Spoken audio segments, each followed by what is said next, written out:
ওখানে সভাধিপতির বাড়ি, ওখানে সুতিতে সভাধিপতি সেখানে থাকেন। তার বাড়িতে এমএলএ আছে ইমানি বিশ্বাস। ইমানি বিশ্বাসের ভাইয়ের বউ হচ্ছে সভাধিপতি রুবিয়া সুলতানা। তাদের ওখানে 9টা এমএলএ, ওইদিকে 22টার ভিতরে 9টা এমএলএই আমাদের তৃণমূল কংগ্রেস, তাই না? তো তারা কেন প্রথম থেকে পদক্ষেপের মাঠে ময়দানে নামলো না? ওখানকার নির্বাচিত এমএলএ, নির্বাচিত জেলা পরিষদ, নির্বাচিত প্রধান, নির্বাচিত পঞ্চায়েত সমিতি, এমপি কোনো কারণে নাই থাকতে পারে, বাইরে ছিল শুনলাম, কিন্তু বাকিরা তো ছিল।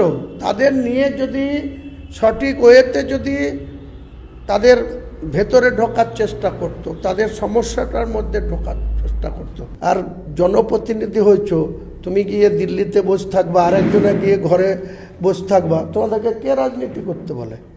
সাধারণ মানুষগুলার বিপদের টাইমে পাশে থাকবা না, বিনা কারণে তারা আইন শৃঙ্খলার অবনতি করবে, সেখানে তাদেরকে বোঝাবার ক্ষমতা নেই। তোমাদেরকে রাজনীতি করতে কে বলে? নেতা হতে কে বলেছে?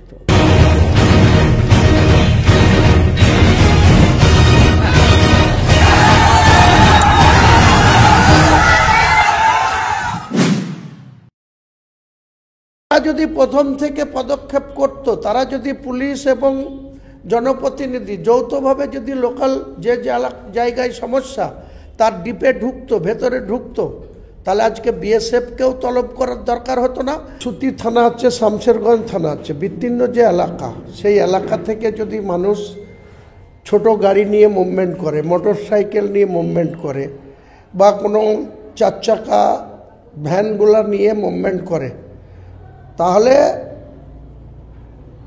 এই সমস্ত থানায় যারা আইবি, ডিআইবি, সিআইডিতে পোস্টিং আছে ওই জেলায়, তারা কি নাকে তেল দিয়ে ঘুমাচ্ছিল?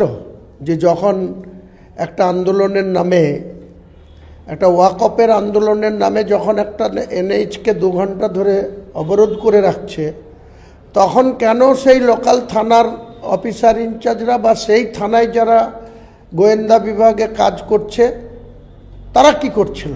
আমি প্রথম দিনই এই প্রশ্ন তুলেছিলাম যে তারা 5,000 থেকে 8,000 লোককে ওখানে কেন জমায়েত হতে দিল? আর জমায়েত যদি হতে দিল, কেন NH-34 অবস্ট্রাকশন হলো?